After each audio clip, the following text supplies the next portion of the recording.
Welcome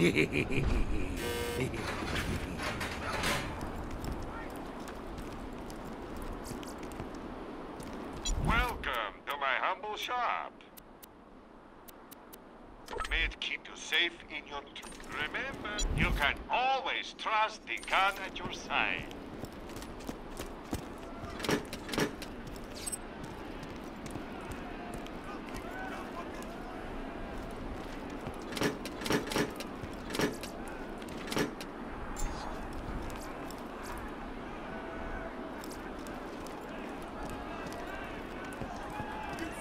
But first, I'm interviewing the only tour contestant to survive a showdown with the Gobbler.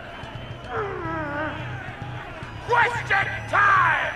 How are you doing? What's your favorite color? Did you ever see that one movie about the dog who played basketball? When did you have your first kiss? Did you ever see the sequel to the dog basketball movie where the dog went to space? And if so, which of the two do you prefer? Awesome! Another question. How do you feel about my racing there? Thank you! How do you feel about the Vault Hunter's chances against the Ravenous Wattle Gobbler? Will they win? Will they die? You're nuts! You don't sound confident! Further questions! Who is the most attractive person on Pandora? That's an awful thing to say! Ellie's like a 10! Transcending your definition of beauty, you chump! No! I'm done talking to you! Your grasp on body politics is lacking at best! Oh, looks like we're out of time! We'll be right back after a word from our sponsor!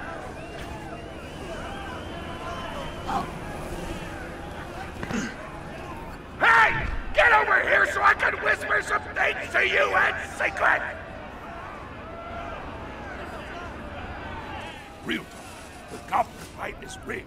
The tour board of directors made the Gobbler unbeatable, so it'd eat all the contestants and get us a bunch of hits on the EchoNet. But I don't want you to die, because you're cool, and oh crap, I'm not whispering anymore, my bad! You gotta get into the kitchen, kill everybody, and poison the Gobbler's food. Once the poison takes effect, you can kill him. Also, I want him dead so I can eat him! He looks delicious!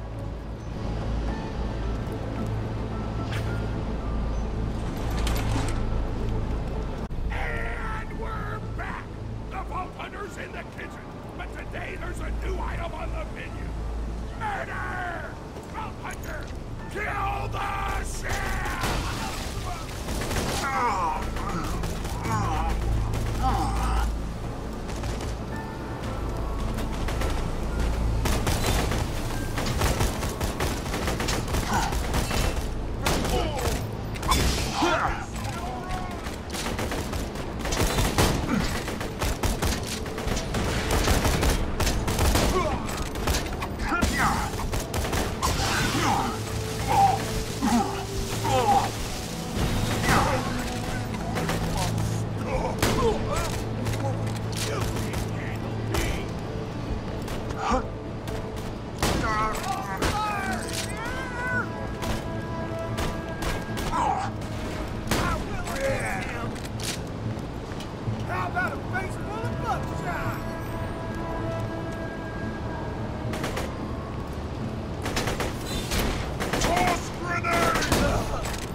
President of the Torg Corporation. You do well to ignore Torg's instructions if you wish to stay alive. With the chefs dead, we can prepare our own meal for the Gobbler! Get to the freezer!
tastiest looking scat corpses.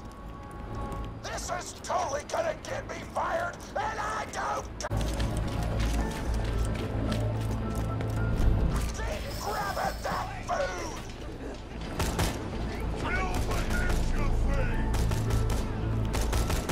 I regret everything!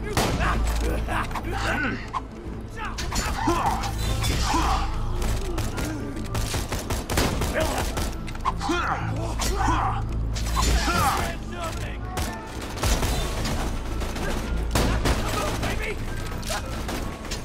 My mouth is watering! My shield!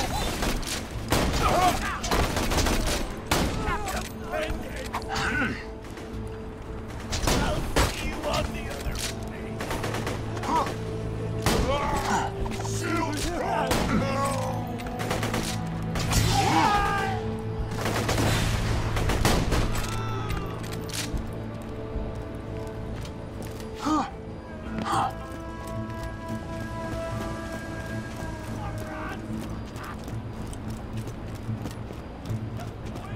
I don't know what you're planning, but I don't like it. Tributes, get the Vault Hunter out of my kitchen.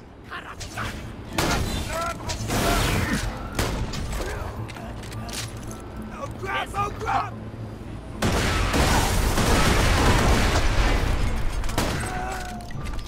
Hot diggity!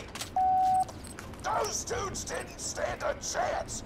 You almost feel because you were technically acting in self-defense, so screw them! Violence doesn't solve anything except for all the things it does! Now to grind up the meat, get to the kitchen! Torg, as president, I demand to know why the hell the Vault Hunter is running around backstage. Just trying to mix things up. Your job is not to mix things up. Your job is to flex your muscles into air guitar solos, idiot. Words can hurt!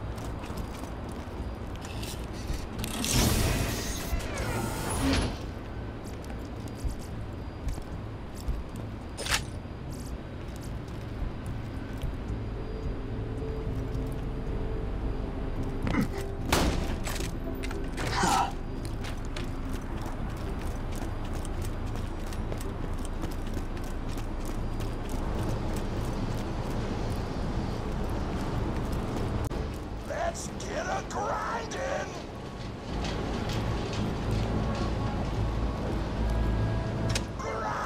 Grinder!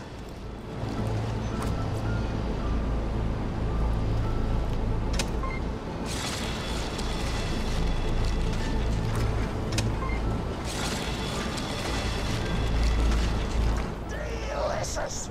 We're nearly done preparing the Gobbler's meal! With the meat prepared, we only need one more ingredient. Deadly poison! Head to the Stabber Jabber nests!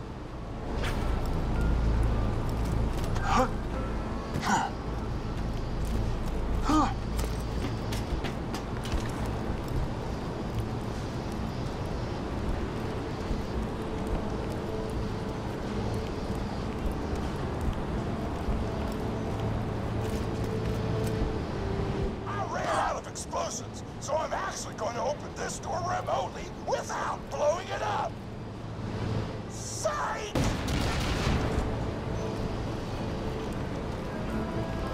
It's a fine day, full of opportunity. Lovely. I'm sure we'll be doing this again soon enough. You know you're following an idiot, yes? Torg created his explosive gun tech, then sold it to us for $12 and a high five. We kept him on purely for PR reasons. But usefulness. Tribute, kill.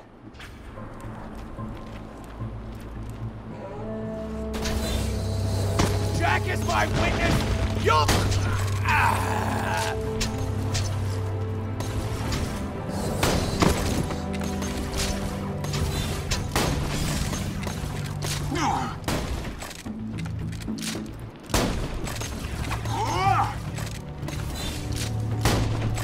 This is how you die.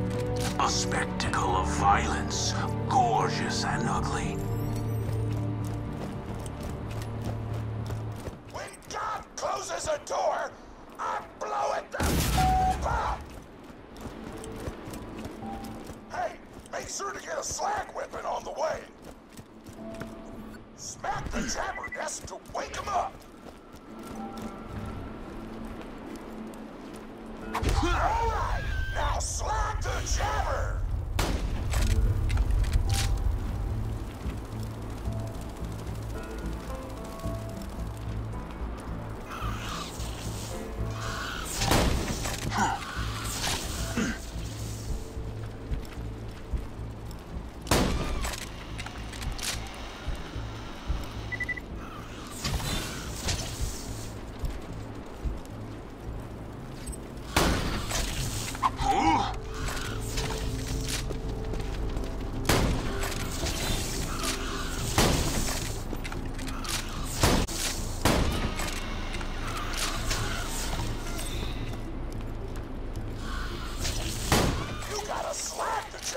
Before you kill him!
Before the slag wears off!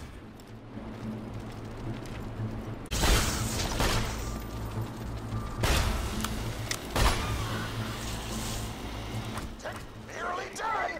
I can almost taste the gobbler now!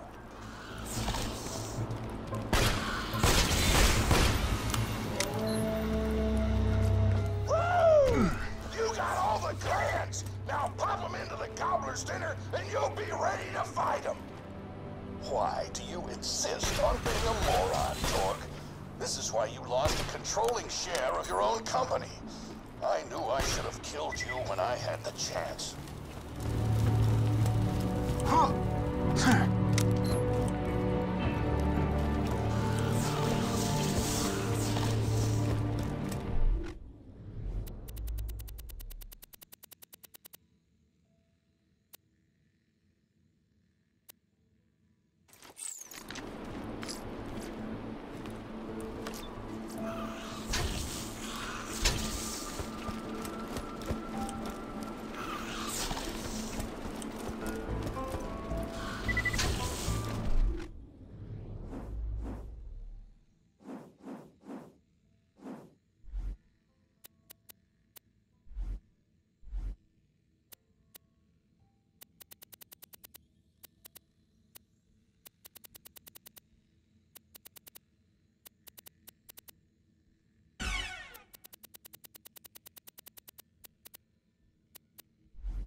us to the marination vat.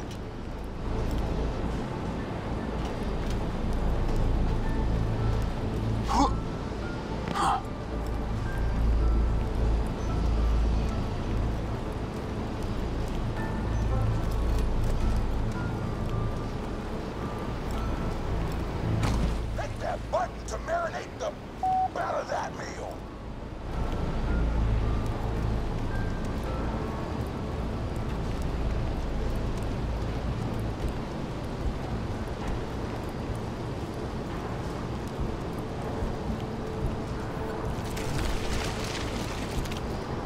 The meal's almost ready.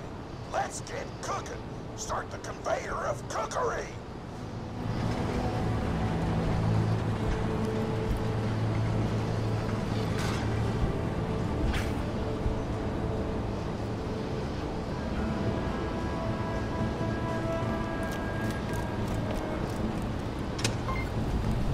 That's it. You've gone off script one too many times, Torg.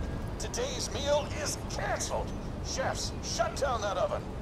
We can't stop now. Protect the oven. I swear by my abdominal muscles, I will eat the Ravenous Wattle Gobbler. No! You have a timeout!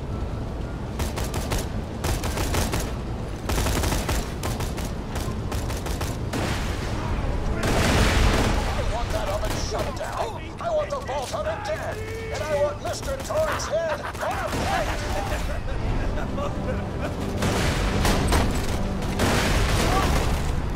I want it all!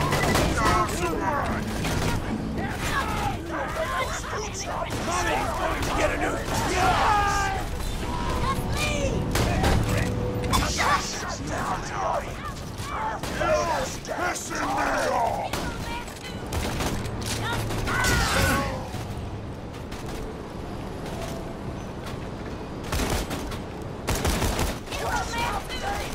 Turn the oven back on! You can still run! Give me your damn loot! They're scouts!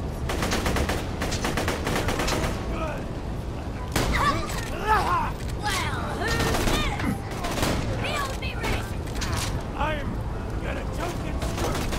They're scouts! Bury you in the river! Why not just head home, Vault Hunter?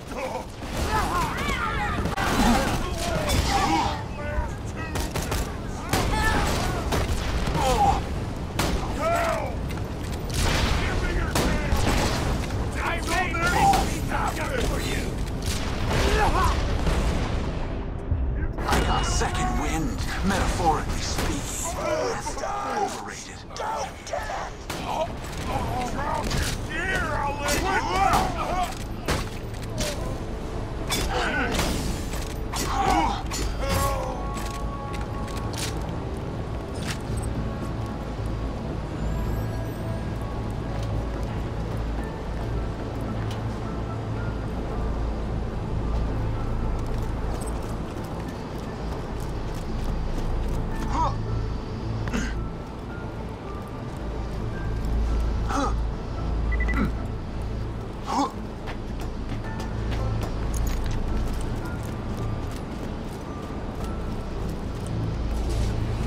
My taste buds are aflame with the power of 1,000 nuclear bombs! My mouth is watering so much, you could drown a small village in my cheeks! The taste apocalypse is upon us!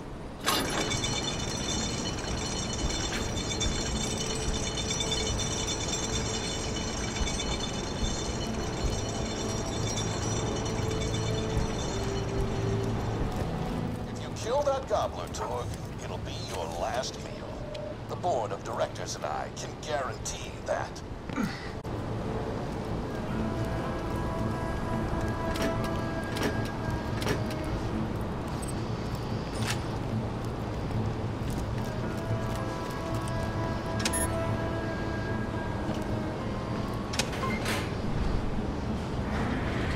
know why we made the gobbler invincible, Torg?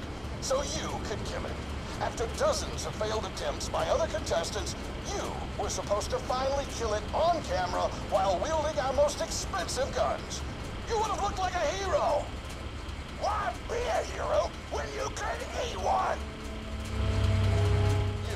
are the dumbest person in the world. I paid several other contestants to kill you if the Gobbler can't, Vault Hunter. You and Torg will pay for your idiocy. Here comes the Ravenous Wattle Gobbler! We've replaced this creature's normal food with poison! Let's see if he notices! He took the bait! Now just don't die until the poison takes effect! Wattle Gobbler!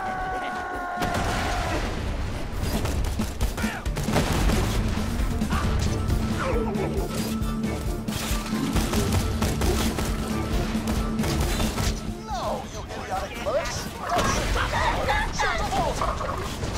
The poison's right next way! The Gobbler is killable!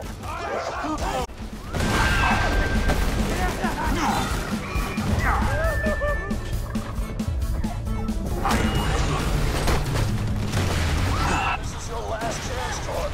Call this off, or you'll call the company! I'll just wait for Moxie to blow things up!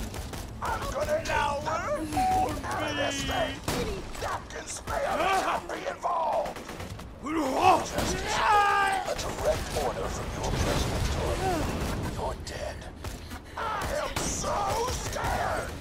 I know you can't tell because of the tone of my voice, but that was sarcastic! Nice. Anyway, come on back whenever, Vault Hunter!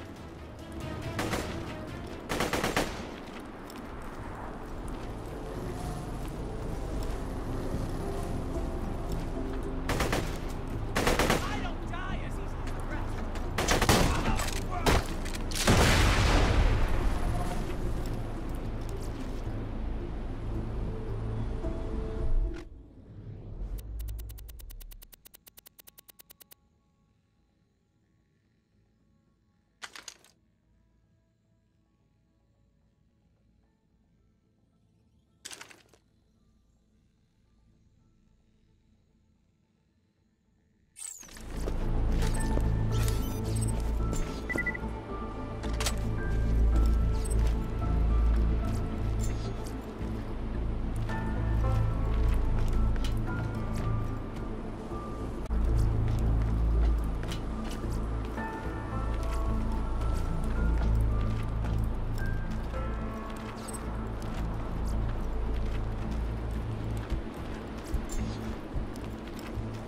Well, well.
Not bad.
I fought a big creature like that once. He was a big whale squid with 100 tentacles.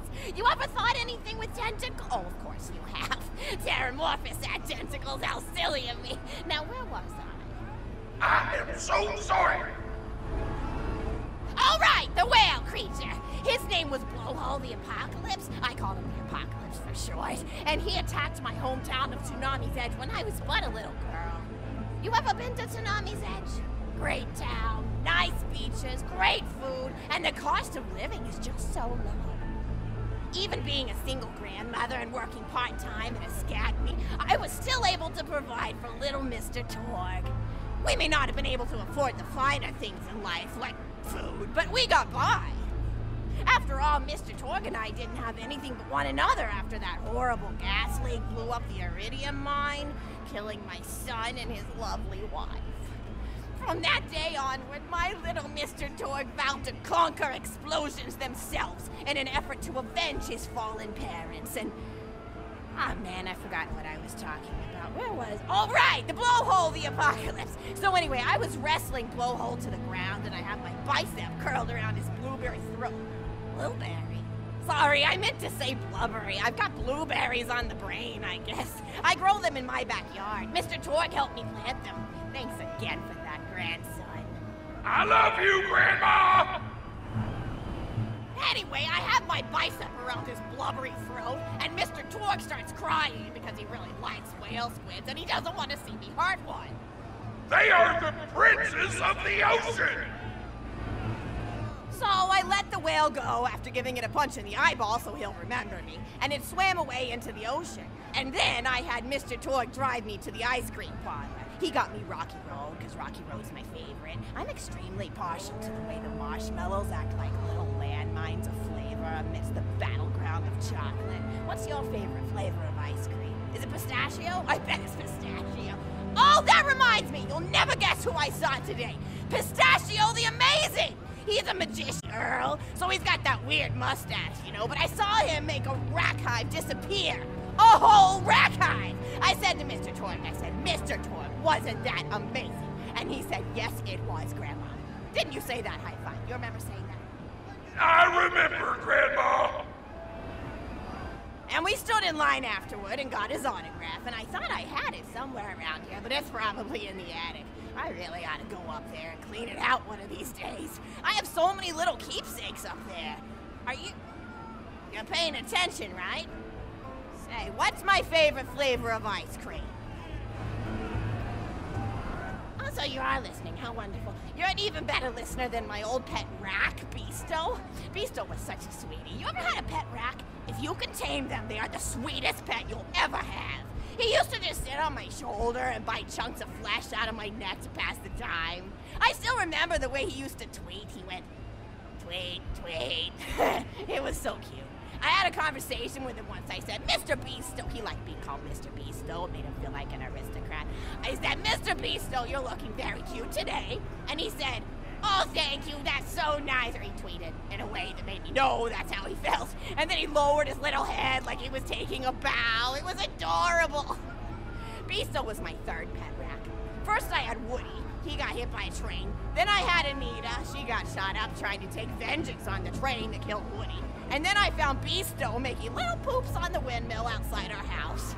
After Mr. Torgan, I did a flying pile driver off a nearby tower tree. Got him straight in the spine and brought him down. We brought him in and fed him some skag steaks until he decided he loved us. I still miss Beasto sometimes. He just died of old age. Racks don't live much longer than a few years, but I treasured the time we had together. Poor Mr. Torg. When Beasto died, he cried for a week. The kids made fun of him at school, but I told him not to pay them any mind. Being in touch with your emotions is not a character flaw! That's right, high five. Is something wrong? You look confused, Vault Hunter. Oh, you probably haven't heard anyone call Mr. Torg high five before. The world may know him as Mr. Torg, but the Flexingtons always refer to him using his middle name. It's a Flexington family tradition, after all, to use your grandfather or grandmother's name as your own middle name. And my husband, High Five Flexington, God rest his soul, was the best grandfather Mr. Torg could have asked for before he passed. He taught Mr. Torg dang near everything he knew about firearms. Without High Five's teachings, I don't think the Torg Corporation would exist at all. Gosh, I still remember the first gun Mr. Torg tried to make after his parents died. A Jacobs shotgun with a stick of dynamite attached to the barrel. Torg nearly blew his face off, but he got up, dusted his mustache off, and swore that by the time he reached the age of 11, he would make a gun that fired explosions without killing the operator. And by... it took a couple of dozen prototypes before he got the right combination of gun parts and explosives right. But once he did, woo-wee! I'll never forget the plume of smoke that used to be in my neighbor's homestead. They were jerks though, so it's okay. Gosh, I've been talking your ear off for some time, haven't I? It's so kind of you to listen for this long. I've taken up too much of your time already. Please don't feel like you have to stick around any longer. As a matter of fact, take this for giving this old woman some company.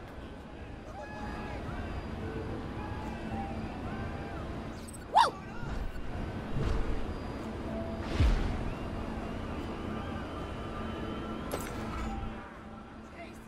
You're even more attractive than Mr. Torg said you were.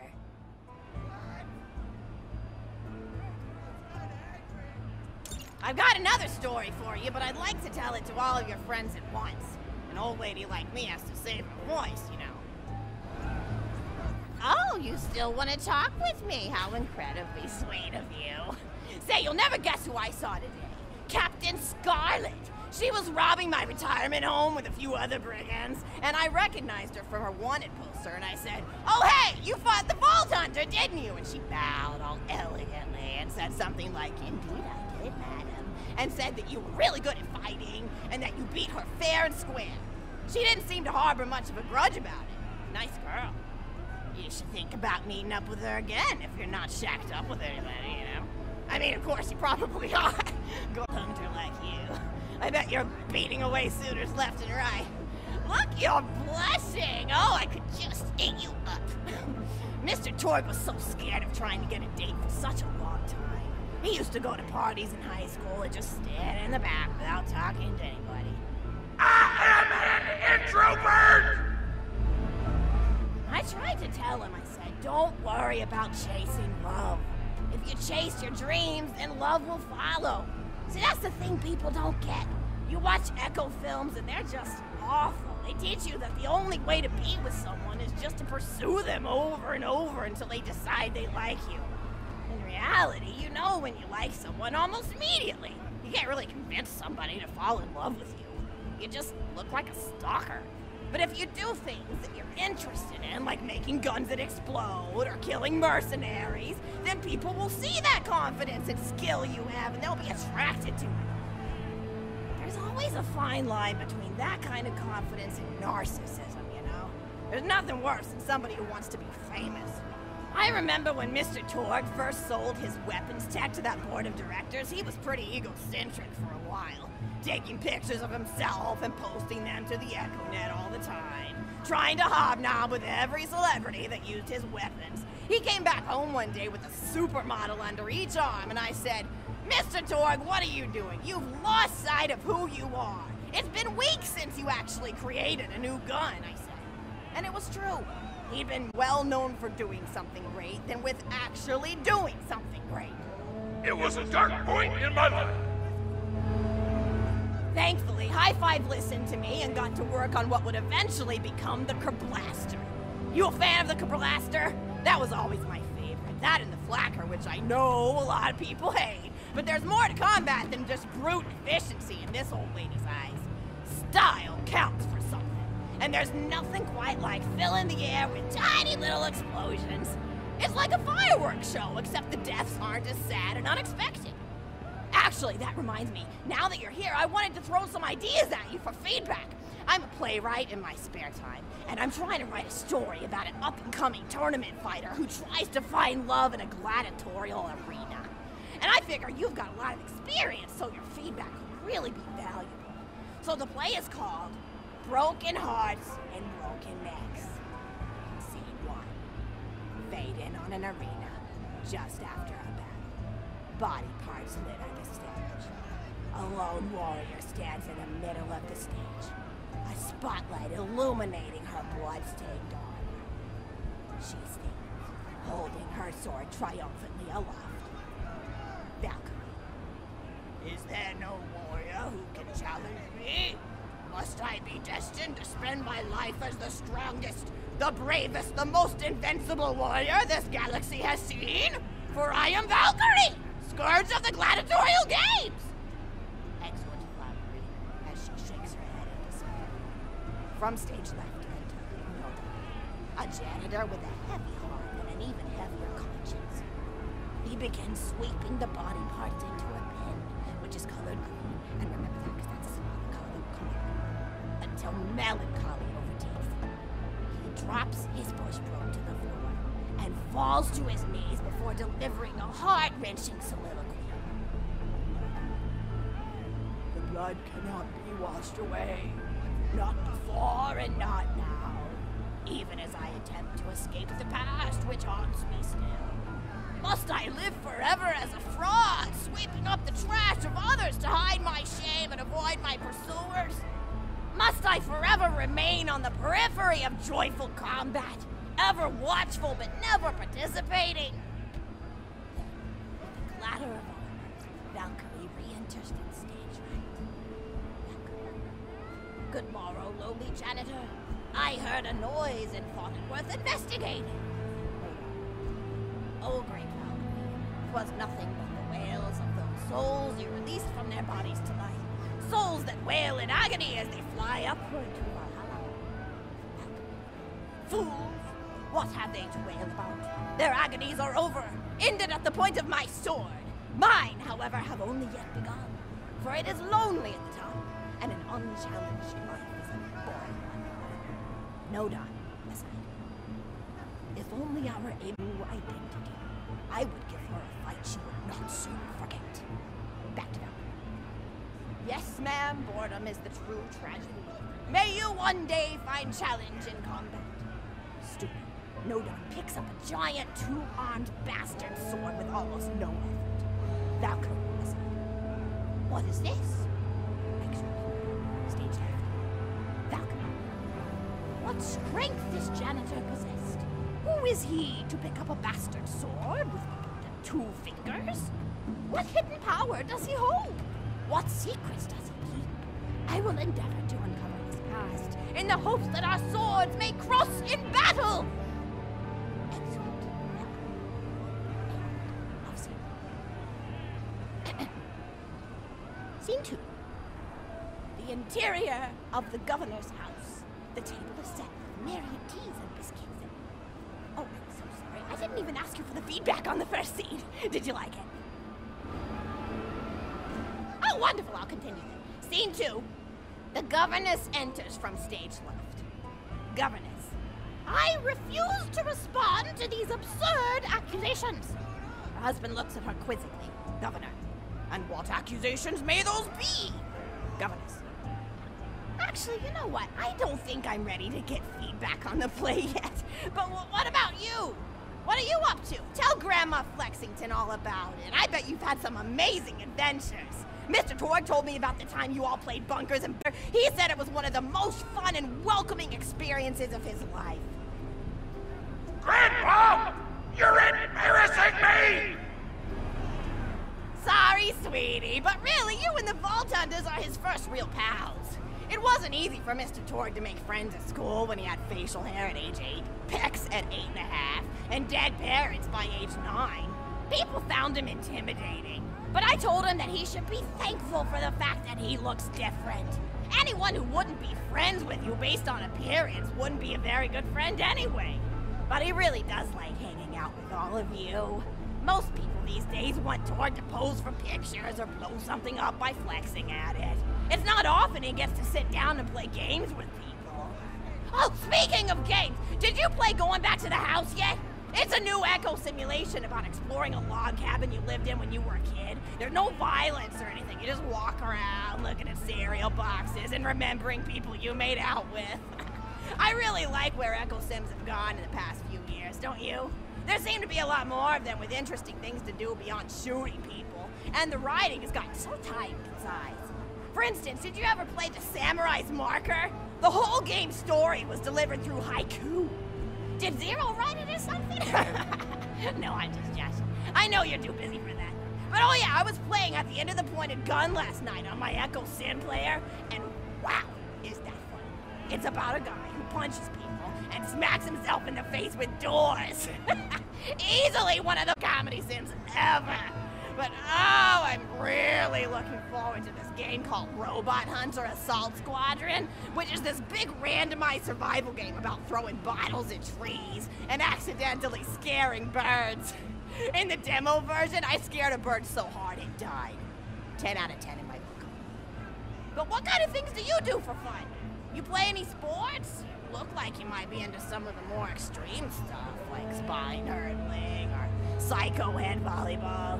I knew an athlete a lot like you when I was younger. Her name was Nijo, and she was especially gifted at the giblet toss. That's an old pastime we had back when I was younger. Idea was you punch a convict, and then see how far you could make their viscera fly across a big field. You got points based on distance and the size of the viscera. She won the final round of the giblet toss championship by getting a left eyeball to cross the 300-meter mark. They said she was juicing with iridium, but I think they were just angry that she dethroned the reigning champ, misogynistic Jeff. People really liked him for some reason. Hey, what's your favorite food? Mine's burgers, personally. People look at you like you're a pleb or something when you say you like burgers, but just think of all the things you can do with them. You can change out the patty, play around with the toppings, change what sides you have. You ever have a burger with veggie chips? Gosh, I all but forgot about fries for about a year after I discovered the veggie chip combo. And I'm not a vegetarian or anything, but those veggie patties they make on the more upper class, crazy good. Better than real meat if you cook it right. Mr. Torg tried to be vegetarian once after he saw a fluff bear get run over by a truck. How long did you last again? 12 seconds! Barely even finished the word vegetarian before he lunged at a skag chew I was holding in my left hand. Nearly lost a finger. Granted, he's always been partial to skag chews or skag bacon. Don't know why, since I always felt like skags tasted like old tires and vomit. But to each his own. Taste is a funny thing. People say your taste buds get more refined as time goes on, but they actually get worse and worse. So when Mr. Torg used to refuse vegetables as a kid, it's because he was actually tasting how awful they were. When we old folks eat vegetables, we're only okay with it because we can't taste all the gross vitamins and stuff. Granted, vitamins are what have kept me going for as long as I've been going. You get enough B12 in your system and you can headbutt a freight train without so much as a bruise. That reminds me, I need to get my pills ready for the rest of the week. I have one of those little metal containers split into different sections for each day. It's really helpful. And the sides are sharp enough that I can use it to ward off burglars if I need to. What else do I have to do this week? Probably head to the bazaar, pick up some frozen spider planes. Gotta bring my coat though, because it gets kind of silly. Nothing! These are sections. Nothing! Oh, I need Schwartzman's candy drops. Gosh, those are delicious. They're so smooth and sweet. Just thinking about them. I feel right now.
That's a Schwartzman candy drop. Grab it for me, will ya? Oh, I can taste it already. The poison recipe.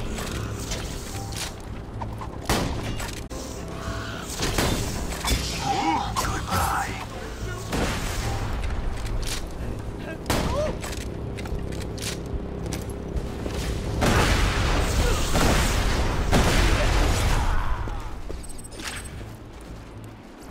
Oh, wonderful. Bring it back here and I'll finish my story.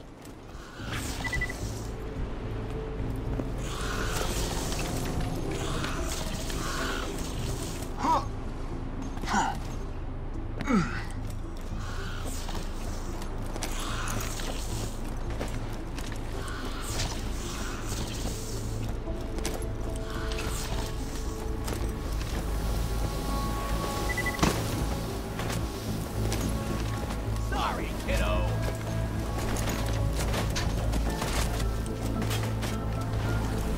Stop being patient. It all tastes the same.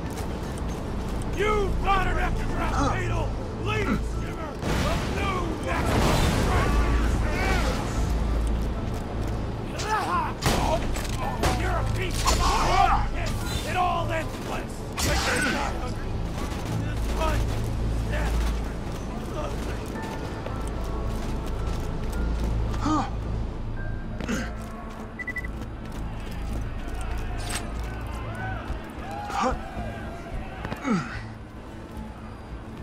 Thank you so much! I'll eat this later while sitting by the fireplace telling Mr. Torg stories of days gone by. Like a good roaring fireplace, is there? Something healing and safe. Maybe that's why our family likes explosions so much. They're basically just big fireplaces. Every explosion feels just like coming home. Oh, maybe that'd be a good slogan for the Torg Corporation. Don't you think? High five? Oh, don't be silly. It's a wonderful slogan and you know it. I used to come up with slogans for a living when I was in my teens. I came up with the jingle for Professor Gunsight's Can't Miss Scopes. How'd it go again? Oh, yeah.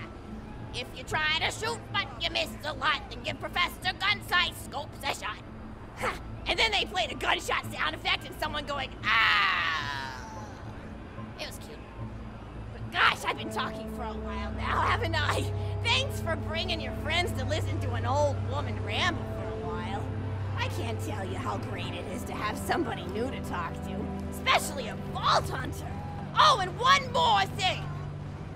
No, actually, that could probably wait. Just something about vaults and the end of the universe. Anyway, here. I always spoil my friends, just like I spoiled my grandson.